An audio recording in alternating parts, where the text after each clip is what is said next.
Pardon me while I have a strange interlude.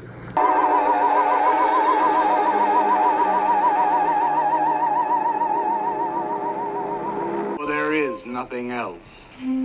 Life is an obscure hobo bumming a ride on the omnibus of art. Along the misty corridors of time, and in those corridors I see figures, strange figures.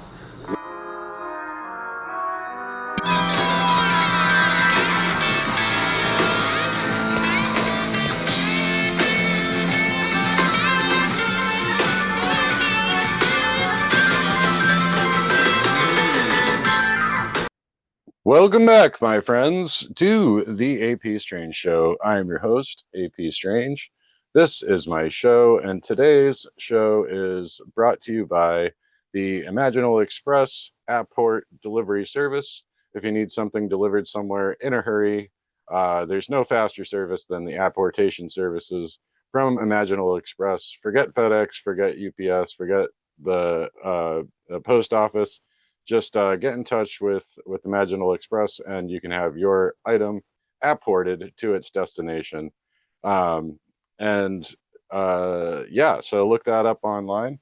I'm happy to have as a guest today somebody that I met at the Paranormal Research Symposium when I was in Gettysburg. And prior to going, I was very excited to see his presentation. My guest today is Glennie F. Sewell. He is the founder of the Messenger Guardians Institute, his YouTube channel and paranormal investigation group. Also, Messenger Guardians Paranormal Investigation Studios there.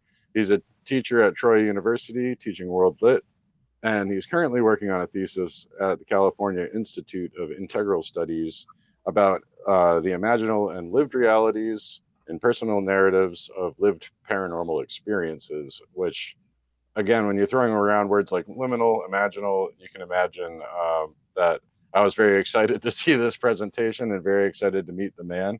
So welcome to the show, Glennie. I appreciate that. Thank you. Thank you for inviting me, AP. I really appreciate it. It was really good.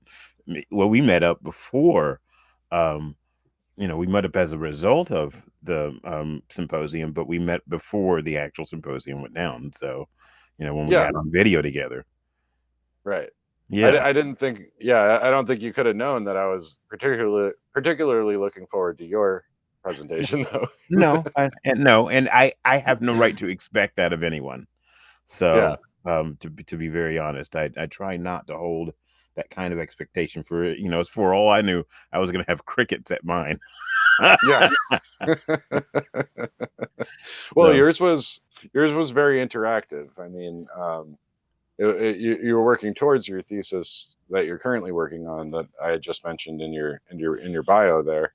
But I was interacting independently of it, though. So I was acting during that workshop independently of it, which is why it doesn't mention it. I don't mention it during the session.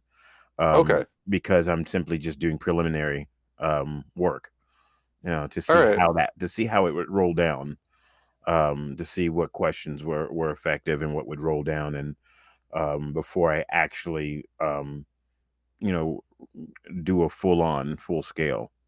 So yeah. Okay. Yeah, so the thesis you're working towards has a lot to do with, it's a variety of paranormal experiences. You seem open to pretty much anything that somebody would like to share with you, right? Yes. And ultimately how I end up going about it might even change. I've got the symposiums, I've got some data collected, but again, I'm only taking a portion of that data and using it for the article that we're supposed to write and deliver to them by mid-October. So I'm using a little bit of that, and in doing that, I realize I'm pretty much seeing how this thing will. It's like a secondary pilot study. It's I call it a preliminary because I did a pilot over a year ago, but and then refreshed things in it and refreshed the questions. And now this is kind of a preliminary, which again is why I don't mention the Institute. I mean, I don't mention CIIS when I was doing it, Well, simply because I was doing it for myself. I was doing it for my MGI to see how I could, how what questions would answer, what people would be comfortable with, and seeing how that would work, would lay out.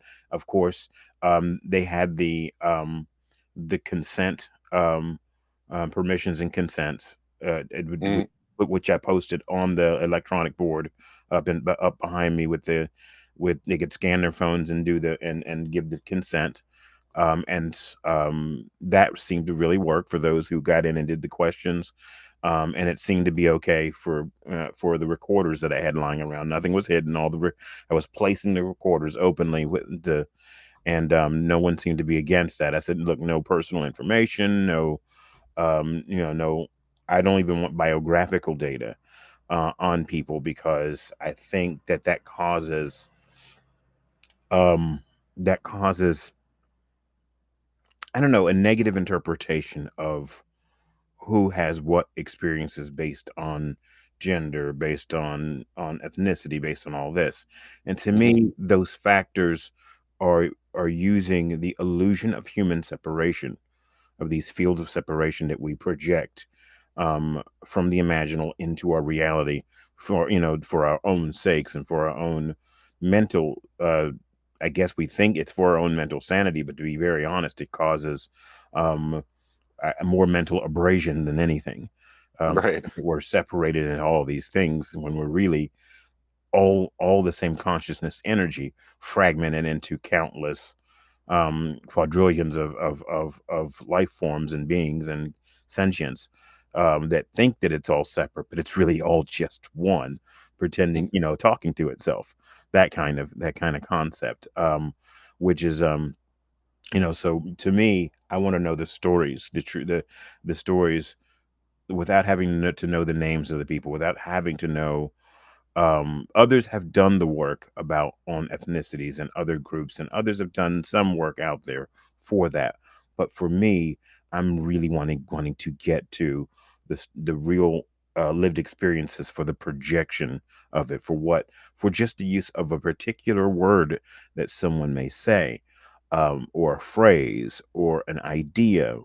And these are ideas and experiences that there's no there's no agreeing or disagreeing with them. They're experiences that simply have happened.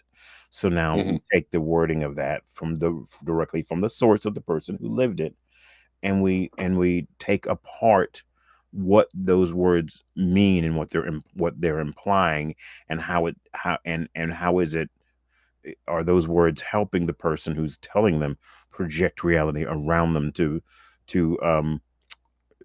to make sense of those particular words. If you're a particular scientist looking for a particular proof on a particular theory, the and you say I've found some, I'll find, I'll find proof of my theory. I said, well, you probably will. If that's where you believe things are going, then that space, that kind of interspiritual stitcher, I think the word is Stitcher.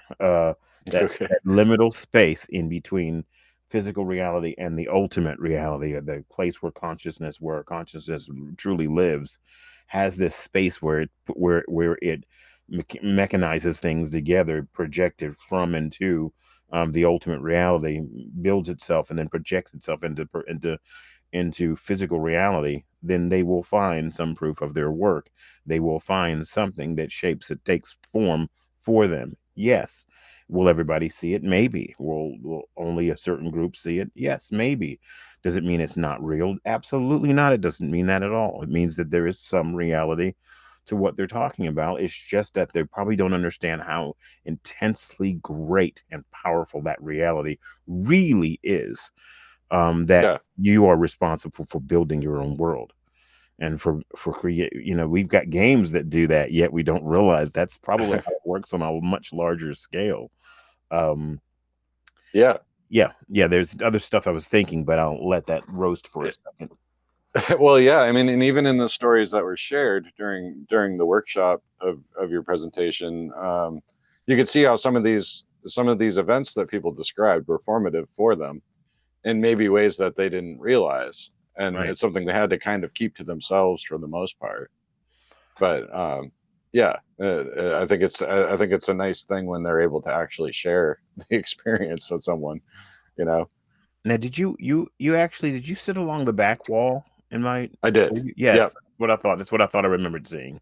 So but yeah, and I was hoping you guys would speak. That no one along that back wall spoke, and that really got me.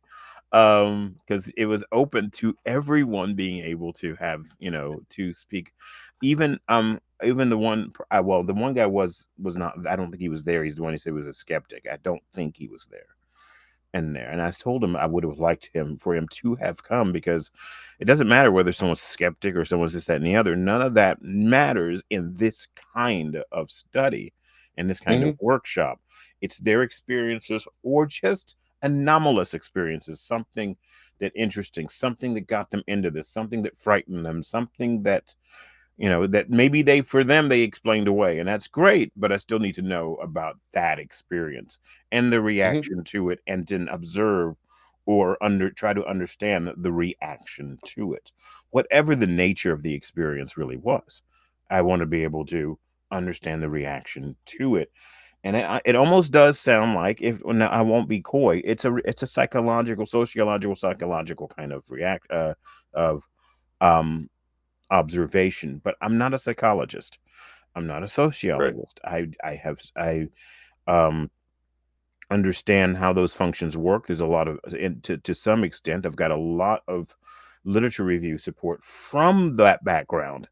So I'm not going to reinvent the wheel. There are those who have looked into it, and my whole observation then focuses on the paradigm in the language itself, and in Hmm. how that language helps them accept, not accept, build reality around them. So I'm coming from it from my own larger degree standard, which in literature and in writing and in producing stories and um, film review and all those kind of things, where that kind of work does actually help parse and annotate reality, the people's experiences. And it's amazing what you can get from people's experiences just by one or two phrases they've made, that are particular phrases, that is a particular word. Most people don't make mistakes in their wording as much as they think they do, especially when you get them to open up freely without thinking someone's going to nail them for having said a particular word or whatever. And no one has ever gotten untoward in any of these recordings or whatever. And I still have to transcribe this preliminary workshop that I did. I still have to transcribe that one, and I'm doing another one Saturday. um and no one's ever gotten, because it's never led to that, because people become very introspective when they're giving this information. They're able to look inward, try and understand themselves as they're talking about it. So they are selective with their wording. They won't just throw around anything. They'll become more internal and more honest when they're talking. Yeah. So, and that's what that felt like during that session. It did, and like I said, it felt like you had a few older women there. I mean, I know that the demographic stuff isn't important. You're trying to keep that out, but it seemed to me that some of them maybe just had never told the story, or like Right, off, it was something that happened in their childhood, and they didn't have many opportunities to tell it over the years. right. So I suspect that, yes, that demographic was there. And it might be something I mentioned in passing, hmm. but that data is not collected specifically, because I feel that there are many instances, in which other parts of different demographics will have responded the same way, had they known about this sort of thing, been able to come affordably to it. There might have been more people, different people, more men. But what I don't want to do is crowd the stories. I don't want to crowd the data. Yeah, That I'm Does that make sense? it does. Yeah, I mean, you're looking for commonalities in human perceptual experience rather than differences. Right. So I that's why I'm trying to leave that out. Even though Yeah, in my own work I have mentioned differences, and mentioned how it is far more rare in Western culture to see people of African descent um, doing this kind of work. So, but that might have another other possibility or reason behind it. I already get what some of that is, especially from our own country's history, those kind of things. Yeah. And then you've got the history that you've got certain movements, Enlightenment movements, and that people, certain groups of people were um, excluded from because of the larger culture from which these studies were done, from the larger culture, not necessarily these particular ones. And then over time, groups of people, smaller and just far smaller in number, sometimes get involved, but not, but there's just a lot there. That's a whole other study that could Hmm. be done, and I don't know if I wish to do it, but it is something I touch on, but not something that I'm going to dive into. I only did it to kind of bring the attention of, whoa, this is a different, different aspect of a person bringing this information forward. It's not the same thing as you always see in YouTube or on TV. You don't always, there's always that 1% or less show where it's someone like myself, but it's rare. It's Hmm. extremely rare. And I don't take a comedic turn on any of that, simply because it's not. I see some things in YouTube over the years or streaming television that ends up on YouTube, and it's not. And I'm not naming anything, but some of it's okay, and some of it's not funny at all and not worthy at all. And I've gone off on letters to the production crews of those that Yeah. I don't know what you all were thinking, but this is just stereotypical as. And I would just go at it, say, just completely lose my composure in letter form. I wouldn't There would be no untoward language or anything, but I was not happy with some things. And other shows are kind of funny and okay, and I get it. But again, I take a more serious look at things, and try to help people without. No, and now granted, outside the paranormal, if I could do a comedy show, believe me, I could pull one off.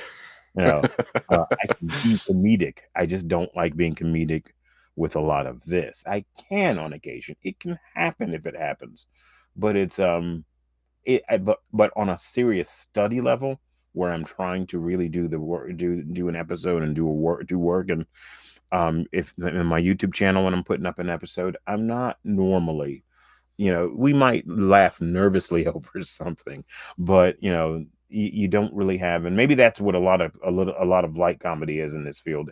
It's nervous laughter when you don't understand the nature of what something is.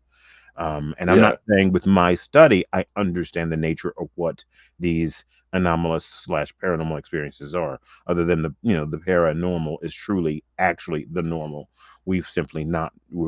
My whole thing is to get us to understand that, and to get Yeah. our, to the paranormal outside normal is actually inside the normal. It's actually these anomalous states are far more common than anomalous, but wording and human guttural languages are very limiting. So in order to get people in, we have to use those kind of wording. Yeah. Yeah. I mean, to your point, I feel like a lot of humor in the paranormal borders on the exploitative. Um, I mean, when you're laughing at somebody and their experience, whether you believe them or not, I mean, Right, some of these experiences can be downright traumatic, you know. right. And especially if you're Um, talking not just the human ones, but if you're talking about a spirit haunting the place because they were horribly murdered there or something, and you're making jokes about that, that's like pretty yeah, rough. I can't abide by that at all. It's Right. one of those things that just is not funny to me. Um, and in being able to take on and feel emotions and stuff like that, and feel others' emotions and other things that have happened. I can't say I have a specific ability, but I'm just saying in going through that, I can't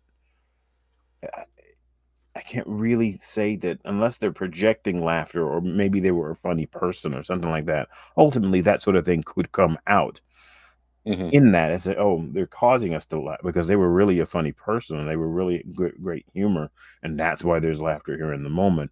That I feel like that sort of thing might come out in the explanation, but I've never really had that happen yet. So But anything is possible. But you're right. The whole production of shows that exploit humor in this kind of field to a ridiculous extent, it just does bother me. I don't like that angle. Now that's just myself I am talking about.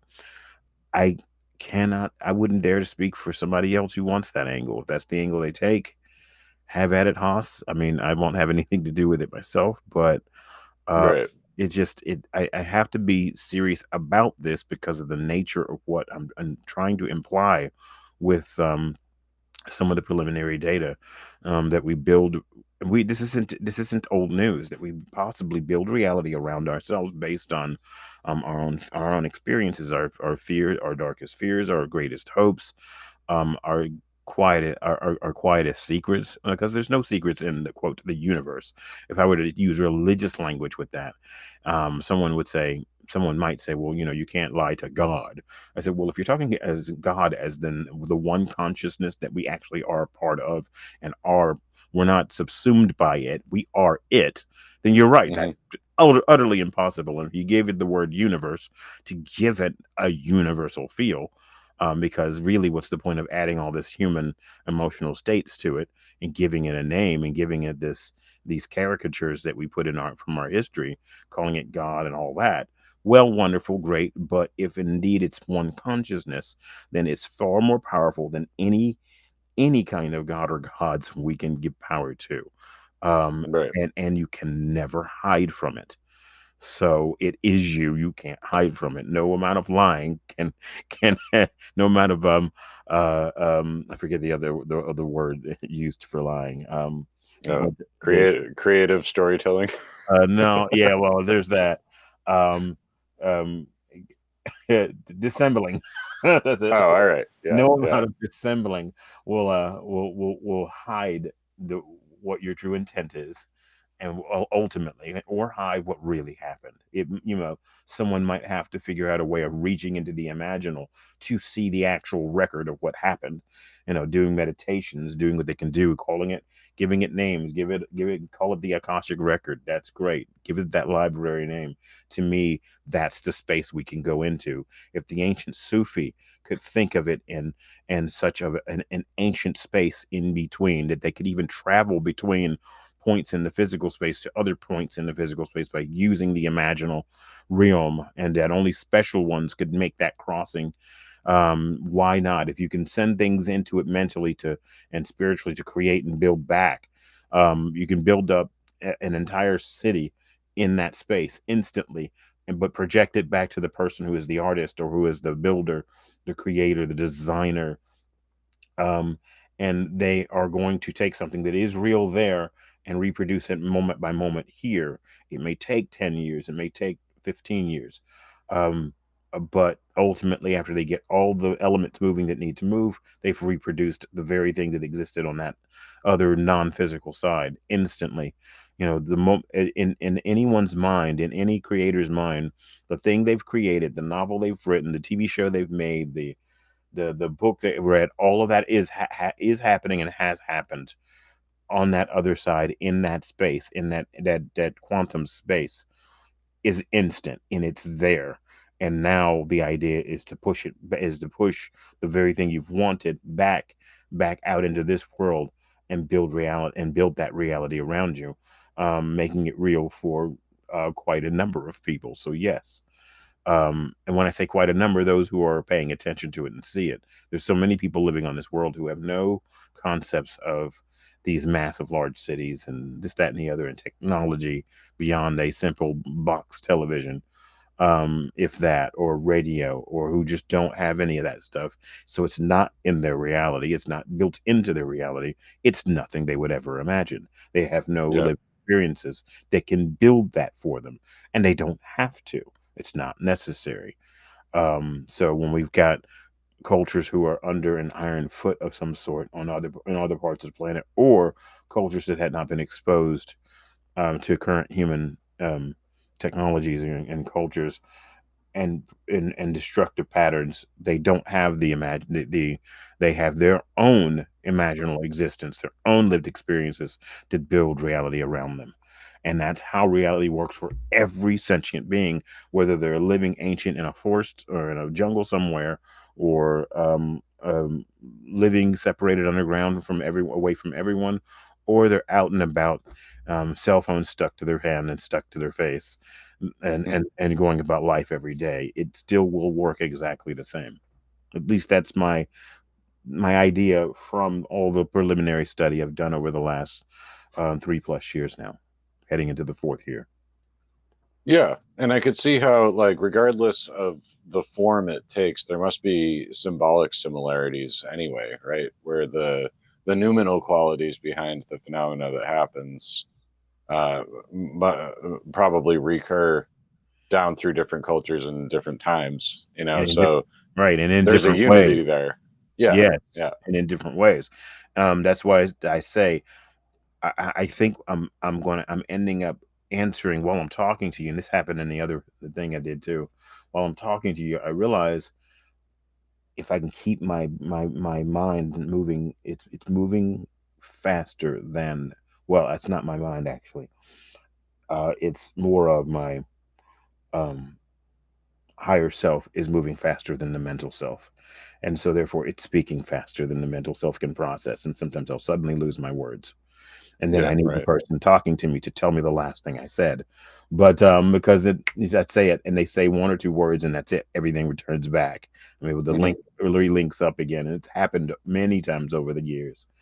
But I think I'm realizing the possible outcome of some of this data, which I'll probably need to write into my work, is that no one is excluded from this process of this imaginal projection process. Now, granted, I am using words. I'm using words used by um, Henri Corbin. You know, Hmm. I'm using Sufi material. I'm using things that have been used for anywhere from a century or more further back in time, from the '60s way back, from studying this material. So Corbin didn't invent them, and then didn't invent it. He just studied it a great deal from the Sufi materials, from and you know, I'm realizing that no one is excluded from this kind of ability, this kind of ability to understand how this works. No one's ever excluded, even someone locked in a horrific mental state. Um, um, maybe their mental state is working, but their body isn't. Uh, Hmm. they're not excluded from it either, and it's not a blame. The worst thing someone can take this data is, oh, so it's blame the child who's born into extreme poverty and starvation, and I'm like, that's not how any of this is telling you it works. That's this is just a mechanism for reality to build itself. It's not judging bad, good. It's not doing any of that. It's only giving independent sparks. Well, seemingly independent. It's giving these sparks of consciousness. Um, it's producing the code they're sending to it. If the code is fear and confusion, then fear and confusion will be what comes back. It's not making a judgment one way or the other. But if there's a single spark of there must be something better, will someone not come help? Then someone suddenly, then there is something that projects forward, and somewhere in reality, someone gets the spark to appear and go and help, and that they appear in the very life of that one person who needed help, who hoped there'd be more. And then yes, they do break out of the system somehow and start Yeah. believing once again that that there is more. Now, when I tell people that belief notwithstanding, it really doesn't matter whether you believe one way or the other. The system will work. This projection system will work. Now, whether or not you understand that you have control, or you just decide you're not going to have control at all, well, that's still control. You're just allowing the system itself to simply format your hard drive for you without you setting the boundaries and setting the Right. parameters. You know, You still told it to. You still bought the computer and stuck the hard and with the hard drive in there, and you pushed the button saying, "Yeah, do it yourself. I don't care how any of this is done." Okay, so you still made the decision. But again, how things are done and what parameters to set, that's always going to be part of us. That's always going to be our idea. So building our reality around us is always going to be on us. If we create a mass situation of mass, if we create a situation of mass destruction, then we've somehow managed to bring that event forward. If enough of us, and I do mean quite enough of us, keep putting that out there, then we're going to make an event that takes place. We're going to bring forth an event like that, and it's not going to be some quote punishment from God. I'm thinking, yeah, what? No, take responsibility for this one. We could have seen that coming, and we Right. Yeah. decided that we'd rather watch movies about us destroying the planet, which by the way are some amusing films. But we make films about it. We have all sorts of fantasies about it, and then we don't do anything to work towards spotting them, so maybe that doesn't happen, and then we get surprised that one could be coming our way. So what you already imagined it could happen, and remember, whatever you can imagine can be made possible. Yeah. So that's from that. I know that almost sounds Disney childlike, and I don't mean to name drop. Well, Just, yeah. To make it sound even more absurd, I think if I'm understanding you correctly, whatever you can imagine is not only possible, it's already occurred just elsewhere yeah, and needs to be brought through to here. right. So it can, yeah. So if you're going to imagine it and you're going to give it that much energy, it will build itself. It will Yeah. build itself based entirely on our creative power, our Hmm. ability to be creative towards with the energies we have. I say there's again, human guttural languages are so completely inaccurate. They don't work very well. They're not precise. I know I've said that, that's redundant, but I'm trying to use several words to create the understanding that I don't always have the right words for it. But Yeah. we say those religious amongst us, and that's okay, by the way, because this framework does work for them if it helps them get through to the understanding. They'll say, "The power God gives you," that kind of thing. Okay, Hmm. and work with that. And if it helps you understand, it helps one understand what something is, that's the framework is fine, it works.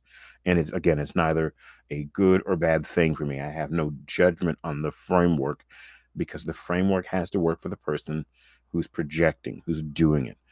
um it's Yeah. I mean, well, in essence, you have a tall order ahead of you because you're trying to use language to describe the ineffable when the ineffable is by definition not describable through Not language, right, which So, is why I complain about language so much, because and I did this when I worked on a similar idea during my MFA years ago, like more than a decade ago, about a decade now, since I finished it. January 2016 will, January 2026 will be 10 years since I finished that. And it started the inroads that ultimately created this study. And what it was is, I didn't realize that it took me probably a year or two after I started doing this work, where I realized, wait a minute, I really did start on this a long time ago and didn't realize I had done it already. But I did it on a preliminary on a not just, I did it with just studying languages and stories that I didn't take directly from people myself, but that I went and searched. In this case, I'm getting the stories from people directly. I'm not getting online. I'm not going through YouTube. I'm not going through things I've heard. I'm not going on radio shows and listening to that. I could, others have, and that's a valid way of doing it. But there's something, I'm going to use this word again because it applies. There's something deeply creative with being able to collect the stories yourself. There's mhm. something deeply cherishing, in a positive way, to get this information and dig through it yourself from people who wanted you to have it in order to look at it in this kind of study, in this kind of work, where they don't Well, feel. Yeah, one might consider it a blessing for somebody to open up and share with you too, right? I mean, I yeah, describe it that way when some I feel blessed to receive yeah, somebody's emotional and lived experience, yeah. that they trust me enough to share it with me, It's So a I think that the connection is part of it. oh yeah, and it's a layer. It's an extra layer you work with that you don't get to work with stories you've selected from the internet or from books from a long time ago, those kind of things. And again, those studies do exist. I do have some in my work that I back by, that I use to back up my work by, and those are valid. But there are but then there are other stories from medical doctors who got into this as well, who've written books about, say, children who've had other lifetime, experiences. We say past, present. There's no time in my work, but because we keep ourselves sane and sane, we use linear time to stop ourselves from going crazy. But Yeah. but so we use words like past life, future life. That to me, it's all time, all at once, forever, across all realities, all lifetimes, whatever. It doesn't make them untrue. It makes them just happening all at once. And I'm not the one who created. I'm not the fragment that pushes this idea first. I'm not. I will not take that credit. So Well, so yeah, time itself is co-created right. as a concept. Yeah. By just by us, to Right. stop ourselves from going completely mad. And it's amazing that we don't realize that. Some do. There are some amazing um um physicists and other people out there who amazingly do understand that and get it. Yeah. And then you have those who fight it tooth and nail. The way people fight tooth and nail over the existence of Bigfoot, or they'll insult it. Oh, like Bigfoot, he didn't really exist. I'm thinking, where'd you get that idea? So there's a crap ton of research out there that suggests that they really do exist, and they don't like that name. But there's stuff out there that does suggest that certain things are a reality, and then data has been stacked on it, but suppressed constantly by a material community, a material scientific community that does not want their own idea of reality sidelined. So you get a Right. lot of data that simply isn't paid attention to, and people come to the conclusions. I'm not blaming them for having done this, that something's never been studied before, or no one's ever done that, and Bigfoot isn't real, and UFOs aren't. It's like, okay, as a you're saying a lot, you're doing a lot of heavy lifting with those words, but you have Yeah. nothing to back up what you just claimed. You know, so what Yeah, can or we? they'll choose the low-hanging fruit and make assumptions and say like, well, if you're talking about UFOs, you must be talking about extraterrestrial physical entities from another planet in a spaceship. And then they say that's not real, and it's like, okay, you can check that off the box, but we do see stuff in the sky and don't know what Yeah, it is. yeah, you can check it, and even to make the claim that it isn't real, then I'll Right. set that aside. I go, okay, you want to make you make that claim. I said, but humans have forever imagined it to be real. And when I say Hmm. imagined, I don't mean just a blitheful thought that just goes by. I mean truly projected into the imaginal space, the very thing that has become all these deep TV shows that we have had for a while. We've developed science fiction TV shows where we've imagined that very damn excuse me, that very thing. We've imagined it deeply. And yet Hmm. we can convince ourselves that it's not real. Oh, that's just Right. not real. It's just a TV show. Thinking, okay, let's put that to the side. We're not sweeping it into the trash can because no, we're not sweeping that away. But we're going to put it to the side. We do see things in the sky. There are things happening.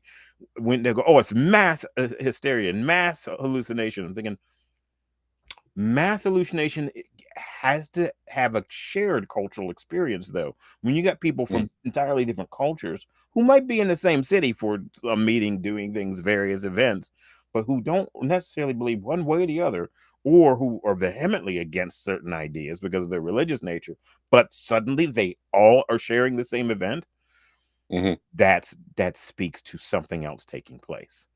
Yeah. And a more mass humanity imaginal effect. Humanity has brought this about. They've projected it. Reality has said, okay, yeah, these things. If you're going to imagine it like this, it's we're going to show it to you. We, all of consciousness itself, or will introduce it back to you and let you see what it is. You keep on trying. You keep asking us for, and then suddenly, yes, we do see these things. They are here.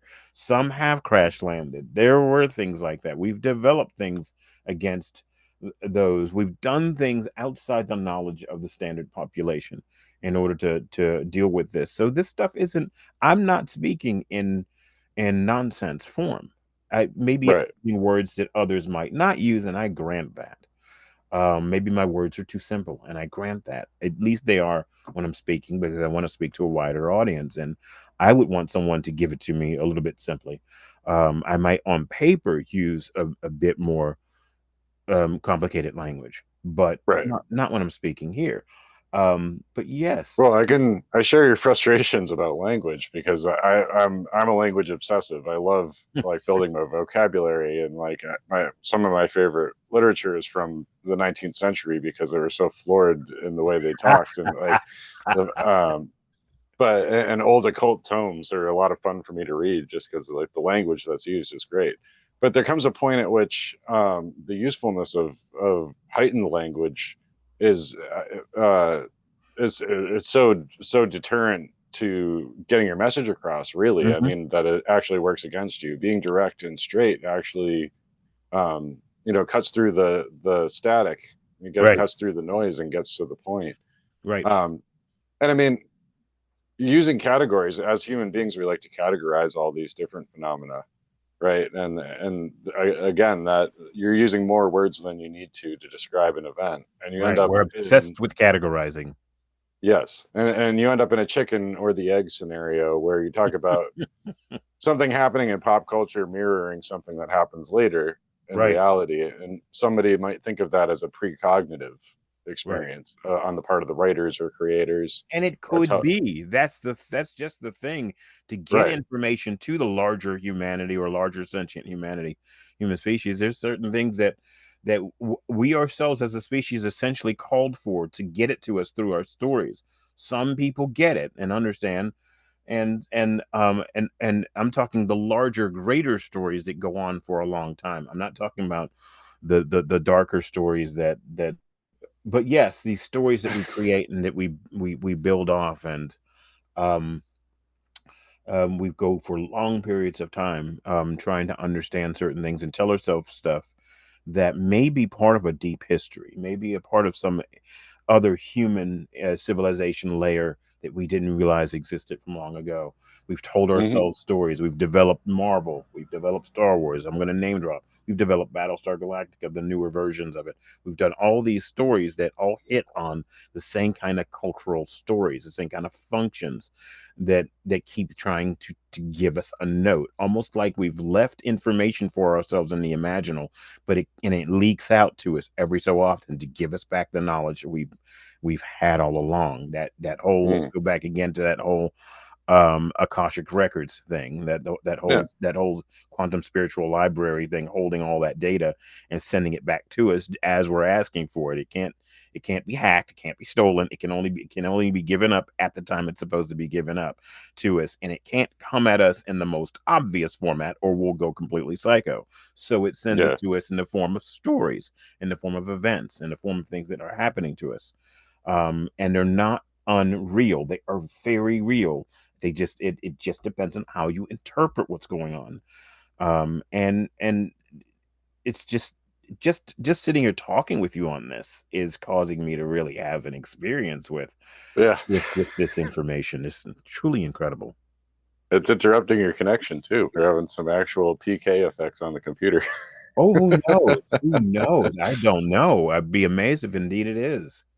But yeah, I mean, kind of what I was getting to though is, yeah, it could be precognitive. It could be like an emanation from another realm, or the rippling effects of that kind of imaginal message sending.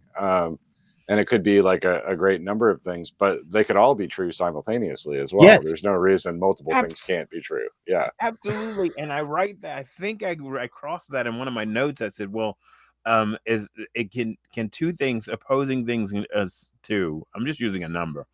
It could be 2,000. It could be 20 million. Can two things sit in the same space, occupy the same space at the same time, and both be true? Yes, yeah, absolutely. You know, and where someone says this person's telling a story, but their story is different because this person told it differently over here, but you don't detect that either one of them's actually lying about it. Sorry, I had to rip a tissue. But that's you okay. don't detect that anybody's actually lying about it. And that means two different conceptions are existing in the same space at the same moment. Maybe, probably, likely, very much more than just two. But and it does not have to mean that either one of them are lying. It does not Right. have to mean that at all. That Mm-hmm. both individuals can very much believe what it was they saw or interpreted, and believe it in the format in which they took it. And it's Right. amazing we still get this whole binary exposure of, someone's lying and someone's not. That might be clear in some instances, and I grant that, yes, on a legal, when it comes to legal stuff and police work and all that. But still, even with that, in courts where two people they're describing the same event very, very differently. Two things occupying the same space at the same time, and both events can be very much true. It's how you analyze the connective tissue between the two descriptions that matter, and how Mm-hmm. you annotate the two together, which is what I'm essentially doing, is annotating the stories given to me, and trying to analyze the connective tissues between them to figure out what reality is being projected around each one of those individuals, um, where they will see this person is the one that pulled the gun. Well, this person said they didn't actually pull a gun, though. And then Mm-hmm.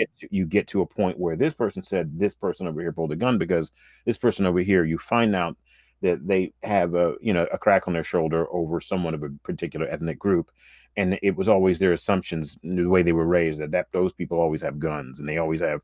So there's this projection in their head that this person must have been armed. So in their mind, they see them to pulling a gun first. In their mind, Mm-hmm.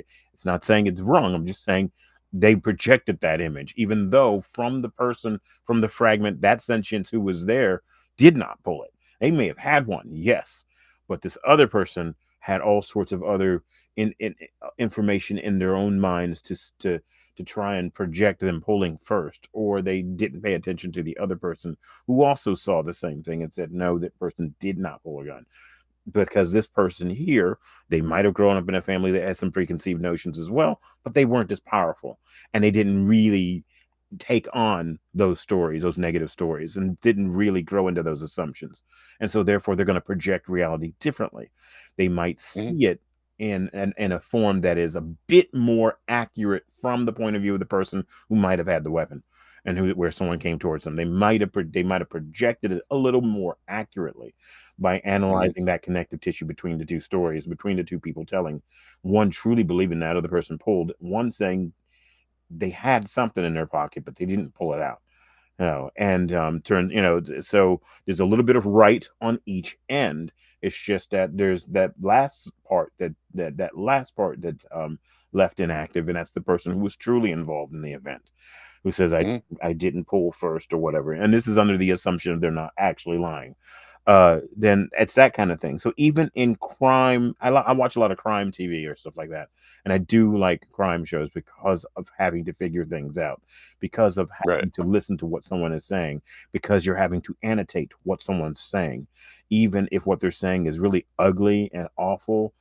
You can annotate, like on news programs, so-called news shows and news channels. You can annotate what's happening by just two or three words. You can see where they're actually trying to go with the audience, and whether they Mm-hmm. believe it or not, belief notwithstanding, the camera's cut off and a lot of them don't really believe it at all. Right. Right. They're Yeah. Yeah. just playing a role, and they're projecting that energy out into their viewing audience. So humans are able to constantly manipulate the creative energies of others when others allow that to happen. We all do it, and we've all had it happen to us.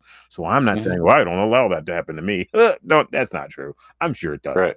We Yeah. all, perhaps it's part of the working mechanism around the imaginal energies, the quantum spiritual energies that we work, that we have to understand that we use them to manipulate. And that, even though manipulate is a negative term, we use them to create. Someone will say, oh, you mean manipulate, you mean that's the negative form of creation? Yes, we do that too, because we can't you can't knock out the negative, you can only bring it in balance with the positive, and create a gray Yes. space, Yeah. and create that gray space in between. And that gray space in between is one of my favorite spaces to be in. So Yeah. Yeah, no. So, does your background in literature help you with this kind of narrative unpacking Yes. Yes. yeah, Remember, because I said I wasn't a psychologist or yeah, psychiatrist. Remember, I said that my own professional lean is towards literature and towards media review and things, that sort of thing, and writing journals, newspaper writing and stuff like that. Now, the newspaper part I didn't bring up, but I used to do that too. Yes, I'll reiterate that that does help. Absolutely, it brings it all back to me, and it helps me do this synthesis. It's not even an analysis, it's truly a synthesis. I'm trying to take in the wording and understand it on a sentient level, because it's coming from another sentience, that another fragment of sentience that gave it to me to hold and to use. And in good and in what is that, in good conscience, good uh faith. in good faith. Thank you. That is Yeah. exactly the term I was looking for. To hold it in good faith. And to me, that has to be made clear. If you're holding this material in good faith, and then you use it in good faith. Yeah. And another reason why personalized data is not collected, because you can abuse that kind of data. Hmm. Ethnicities and names and places, it can be abused and knocked out of good faith if the wrong person collects the data. So, and if I am the right person to collect the data, I'm one of millions if who might be a right person that can collect it. I don't know who the others are, but but I feel like I'm one of those who can collect that and use it without it being abused. I don't want there to be that opportunity. So I Right. want there to I want yeah. So yes, 100% to your question. My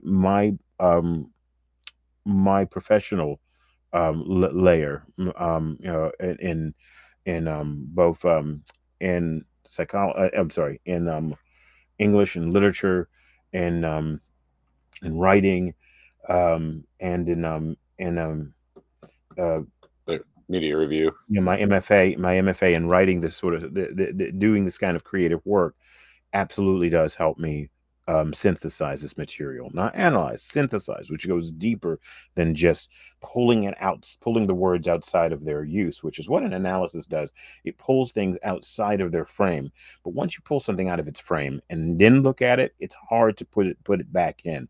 It only works, those words work inside the framework in which they were given, inside the experience of the person or people from which it was given to you.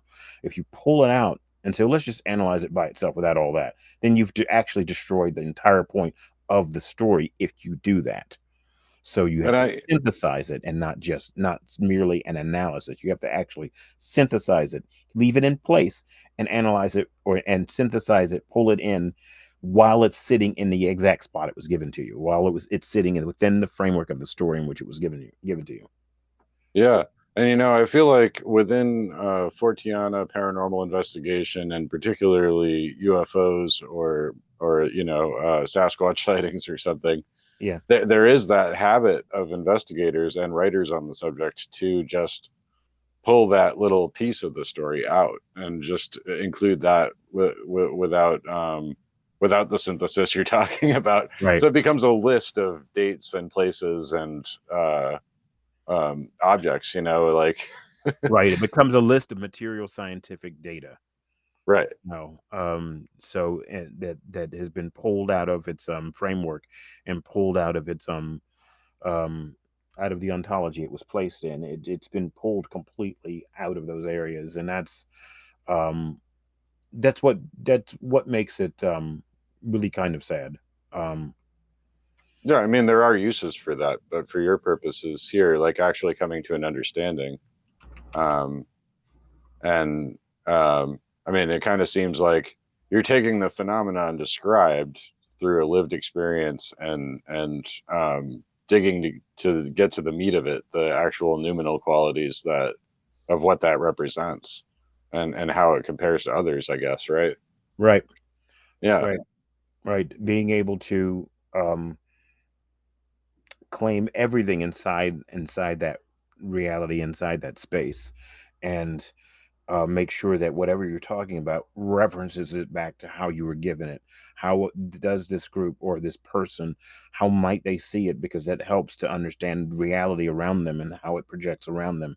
By understanding their stories from within the space in which they exist, you include that person. You include where they said they were living at the time. You don't give names and places, but you include those ideas. They were living at home. They were living with their grandmother. They were with their brothers and sisters. They were adopted and placed in an orphanage when this event happened. You have to have that information. Otherwise, if you don't have the information around it, and you're just snatching out the fact that this person saw a hat man standing in the hallway outside their bedroom. Forget the orphanage. Let's just take the girl and let's just take what she saw, or the little boy and what he saw, or them, they, whatever, and say and talk about that hat man. I said, okay, you've got to place all of that back inside that orphanage again. You've got to place it back in its time and in the moment in which it happened in order to understand the entire thing, to synthesize the Right. whole thing. Otherwise, you're Yeah. taking these functions out, spinning them around separately, analyzing and just mere analyzing them instead of synthesizing the material, which is how I teach Mm. literature, by the way. Okay. I teach annotation via synthesis, so that's how I teach that. Yeah. I mean, it makes a lot of sense. And I appreciate the approach because, like I said, we can be a lot of literature, a lot of the Fortean literature and the paranormal literature is a bit devoid of that. It either goes full storytelling or it's more like MUFON or something, collecting just the facts, just the data. Right. And Um, I've got a lot of Charles Fort stuff or Fortean literature. I got a lot of that collected. But a lot of it is just so crowded together, even by the way it mhm. was written in these unending huge blocks of letters, that it's very Right. difficult for me to read with my bad eyesight. So Yeah. yeah, it's you have it there if people want to come into your library and see if they can look up some Fortean literature stuff. They can, because I started collecting for that kind of stuff before I did my MFA, but I didn't know its name. I didn't know who Mhm. Charles Fort was, and then come to find out Fortean literature. Oh, I've been collecting some of this stuff up my entire life since I was a teenager, Yeah. and didn't realize Right. it until I gave it a name when I was doing my MFA. So yeah. Yeah. Well, I think I heard you say that a big influence on you is Catherine Crowe in The Yes. Night Side of Nature. Yeah. So yeah, Yeah. I got both those volumes, and they're just fascinating to read because not a century before then they were burning anybody at hanging them, burning them at stakes or whatever, calling them witches and everything else, and that's great and all. I'm totally into if someone wants to call me that, I'm all for it. Yeah. And I'm all about that. But the thing is that back then those kind of words were being used as a deeply derogatory, hateful, you know, terribly misunderstood earth energies kind of usage, or understanding of what earth energies are and and how our mental and emotional states are used to create and build, which is why I'm attracted to that kind of thing very much. Hmm. Everything has its negative side, and I'm not talking about the negative side. I understand how that works. I don't necessarily use it because it's not useful to me, but it's there, and the only thing one can do is to bring it into balance, as I had stated earlier about negative energies in anything that we do, to include all of what I mentioned with the imaginal, even with thing not with Wiccan knowledge. If you really read through it, it almost backs up what we tell ourselves about how Hmm. reality works. I mean, we make entire stories that we project to ourselves of magic and wands and flying around and fighting, the darkness and doing these things, of something I won't mention because the person who created it is not all that great a human being right now in life. But we tell ourselves these magical stories and we understand them and we respond to them. And I look at the response, the mass response to something, and I synthesize and study the mass response, and not on a level of psychology in the sense of either cold psychiatry or detached psychology. I don't That's not what I mean. I look at it on a deeper, more social, spiritual uh manner. Are we evolving towards understanding the creation energies, and by using magical stories and wands and spells and these ideas and accepting it so much to where you get another group of sentients getting upset because larger groups of younger people are accepting those stories now. Well, I'm looking now then at the younger people who accepted it and at the and what they became. Hmm. Did some stay within that realm and become creative? Did others get afraid of it and pull back? Did others, become part of our human solution instead of part of the human problem, which we've got going on now? How did all that work out, and how does it still continue to work out? And to me, I like to analyze the that's why, again, the stories about events and anomalous events. I'm being specific towards anomalous events, paranormal events, because I'm focusing the work. Otherwise, it Hmm. would be incredibly too broad. Um, Yeah. so I'm focusing it down a path where I could write a PhD work over it, and and that can be done. And yeah, Well, it seems like it's self-perpetuating anyway. It's like a type of inertia where these imaginal waves occur and then manifest themselves in reality, and then uh, the response to that becomes the next imaginal wave in the younger right. generation. Yeah, Right, and I think yeah. you're right about that. Absolutely, that's how how that works. Um, but yeah, I'm glad for having been able to talk about this and explain it in a way that we're not trying to say no matter what you think or believe we're right. I'm like it's not really how I'm trying to say that works.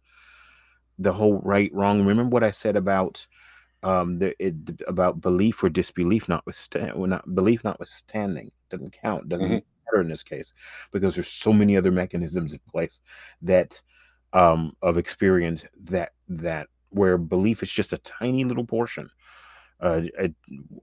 Things happen to people who don't believe in it. I said, but if something has happened, then there is a point in your life somewhere where you question something seriously for a moment, even if you were like, maybe there is something different, and Yeah, immediately, and you thought it seriously. You didn't think it blithely. You thought it seriously, and reality went, okay, you're ready for the next step up for something to happen that you quote don't believe in, because it didn't hmm, matter whether you believed it. If it exists, it's there. If it's coming yeah, through, it's there. It won't matter whether you believe in it or not. A lot of people didn't believe in Pluto, and then it got discovered, finally, and it was yeah, sitting right, yeah, and it was in front of the very person who discovered it. It was right in his eyes the whole time, the way he calculated it. No one else wanted to believe it. Well, that's because they really, it didn't matter to them. They didn't care to understand it one way or the other.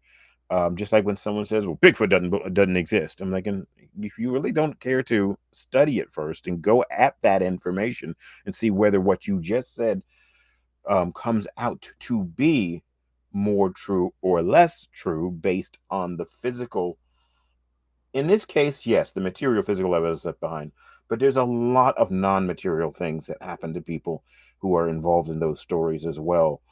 Communications that come to them through dreaming, things that happen to them that can't be put in a measuring, can't be put in a beaker and lit on fire in some laboratory somewhere. That happens around them when these events happen, be it Bigfoot, UFOs, the ghostly events, lived psychic impressions that are not living ghostly experiences, but recorded events that are recorded into the environment because they were so traumatic, or deeply emotional, one way or the other. These kind of things happening where you can't reproduce that in the laboratory. You might be able to reproduce someone says, oh, that eerie feel someone gets, it was reproduced in the laboratory. I'm thinking, great. But the person who had the eerie feel on that particular paranormal program, you can't reproduce that event. You can only reproduce right. the physical feeling. You cannot reproduce the event. I said, what you did not reproduce was the event that was causing that for them. Hmm. All you did was reproduce a chemical reaction from an electromagnetic, field nearby that you set up or whatever. Maybe electromagnetic fields help send messages and create feelings from those who can use that energy. Great. But reproducing it in a laboratory doesn't go all the way with that, and it doesn't explain it. I said, yeah, but that reproduction in the laboratory is not what happened over here.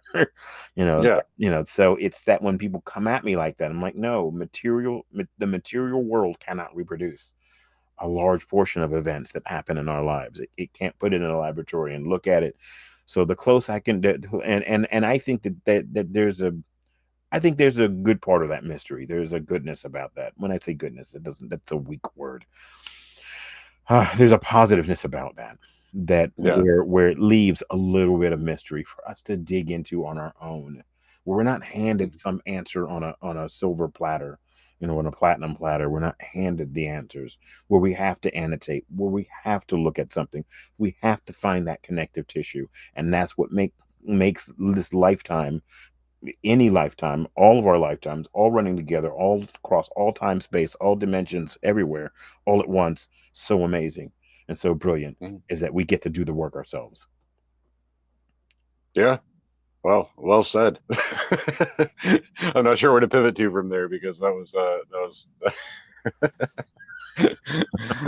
quite a great way of putting it all, putting it Well, all into focus. well, in Yeah. speaking to you, it helps. So I give that to you, AP. Thank you. Okay. Well, yeah. I mean, I feel like do you consider this co-creative aspect to be intrinsic in the concept that we have of sentience itself? Like, is it a defining characteristic of sentience to I have? think it. Yeah, I'm sorry, I didn't mean to cut you off. Is No, it? no. Yeah, I I'm I good. I think that it is a defining part of sentience. Truly, I do. I think Right. that us being sentient is what allows us to do this. So it's not something we, maybe it is something we discovered we could do over time as a species, um, when the time was Well. right for us to have the experiences. But I think we were having the experiences far distant into what we Hmm. call the past. Again, the sanity of time, of linear time, insanity of linear time. Let's just speak of it in linear terms. In the great distant past, as ancient humans, and we were having experiences, and we didn't know how to understand them, and we're only on the road to starting to understand them. But that was the road to understanding our humanity, of going through those Hmm. events and understanding these energies, which have been around for time immemorial. So, Yeah. I mean, that's another chicken and the egg thing too, though. It does sentience itself spring out of the imaginal? it, Could be.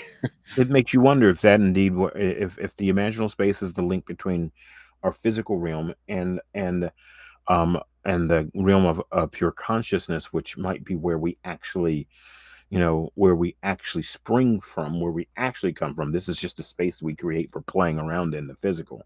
So, then, yeah, one could say, because of the lack of words, one could think of the imaginal space as the springboard for consciousness. But if consciousness is an eternal thing, then that imaginal space is too.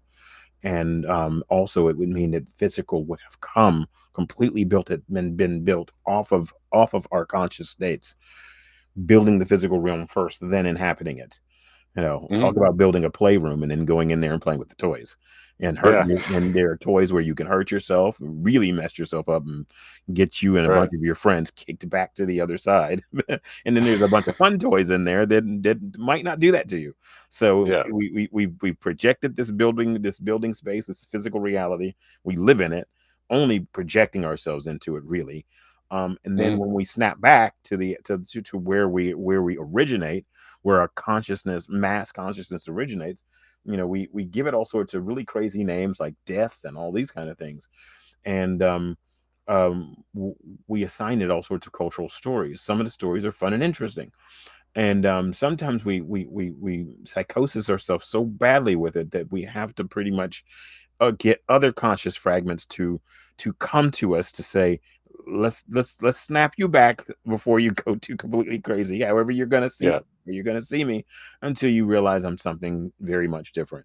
You might suddenly see me as the Grim Reaper. I said, well, until you don't anymore, and then suddenly I'm your grandmother, and then suddenly I'm this beautiful ball of energy and light that you were all along. I just came to get you, but I had to work through your mental spaces in order to get to you, in order and then change, help you change in order to come with me. That kind of thing.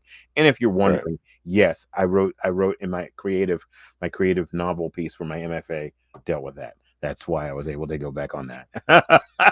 No, I saw though that wasn't published. Are there plans to publish I your do fictional want to work? I do want to publish Guardians of Forever. So yeah, it's Yeah. called Guardians of Forever Earth Gone, and I do want to publish it. And it's going to probably end up being self-published because that's just the way to go nowadays. Yeah. At Yeah. least I feel that way. Standard publishing companies, a lot of them, not all of them, some of them are really good, but a number of standard publishing companies they just rip you off. Yeah. Yeah. Really, and I've got some friends who went through some really good companies, and I'm going to try first before doing a self-publish. But I am going to Mm. do it. I feel like now bringing it forth around the time I'm working on my PhD work is amazing to bring it now, because it's almost like it'll be the leaping off point when the story was written to when the research comes out a decade later, and it's like, wait a minute, when did you write the book? I wrote this book a decade back, 12 years back. Yeah. Started it actually. What year is this? This is so it's 2011, so 14. I started it 14 years ago actually. Mm. So as a simple short story, it blew up into my work for my MFA, into my creative work. There's the research work and the creative work. Um, but yeah, so amazingly enough, it brings me right back to the creative work that I did, where it makes Yeah. sense why I wrote all of that, Right. and it makes sense why I'm thinking, okay, all of that is still making sense to me still, and I've held off publishing it because it just didn't feel right in the moment, but it increasingly is starting to feel right, and I hope never to have to eat these words, but I think humanity has enough time for me to publish it and then read it. Right. Yeah. I think. I think at Well, least in this version of reality, anyway. Hopefully, yeah. Yeah. Well, I'd like to read it for sure. I will. Yeah. Yeah. Uh, so, yeah, I mean that's kind of the joy of looking at these things, is you see the cyclical nature where sometimes, I don't know if cyclical is the right word, but sometimes something will have to sit on a back burner, and you think that well, that's the past, but then it becomes applicable in your life at the Right. moment that it's meant to, and you go, Right. oh, okay, well, it was just meant to come up now.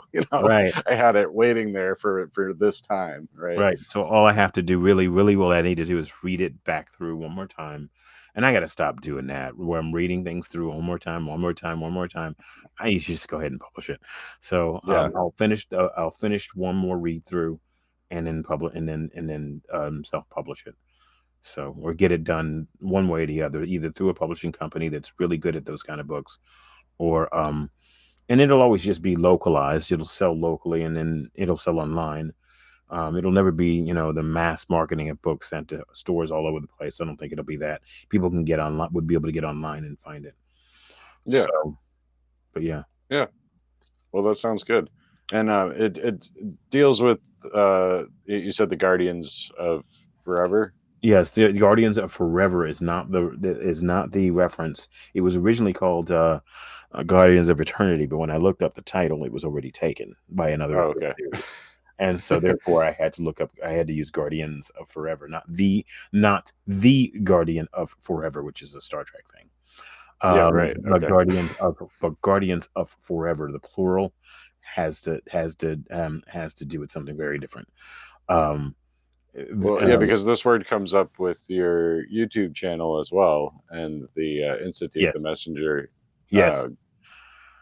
And I didn't realize that it came up. I didn't realize that, that these things kept happening, and like messenger guardians, that term was actually created by another person that helped me co-found Messenger Guardians Paranormal back in 2013, and she found that. She didn't find it, she said it, and Mm, I didn't realize that, a year later when I was writing one of my stories, I would call it Guardians of Forever. Didn't realize that I was working with a friend many years ago, who, where I was carrying the name Walking Cedar. I was carrying that name. It's just that he gave me this native name that he gave me, and I carried that, and that name supposedly meant he who carries the message.